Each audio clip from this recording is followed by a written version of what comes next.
ওইখানে যে খাবারের যে বিলটা সেটা আমি বলছি যে ভদ্রতা একটা ব্যাপার আছে, আমি বললাম আমি এটা আমি দেই, কয় না না না বাবা দেওয়ার অনেক সময় আছে, তুমি পরে দিতে পারবা, এটা আমি দিতেছি।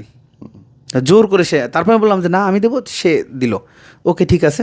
দিয়ে যখন সে বাসায় চলে গেছে, আমি চলে আসি, তখন মানে বলছে যে তোমরা তো প্রথম দেখে কিছু হয় না, তোমরা একটু কথাটা তো বলতে পারো, তোমরা চাইলে আমার মাধ্যমে কথা বলতে পারো, মানে মামির মাধ্যমে, যে মামি মানে আমার মামির বান্ধবী হচ্ছে ওর মামি। আন্ডারস্টুড। মামি মামি হ্যাঁ, মামি টু দুই মামি, ওর মামি আমার মামি, তার আবার বান্ধবী।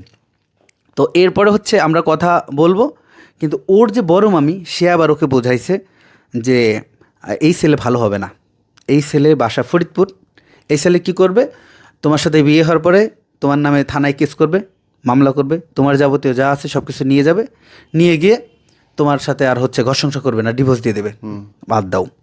তো এর জন্য ও আর কি আমার দিকে বলছে আচ্ছা ঠিক আছে তাহলে বাদ।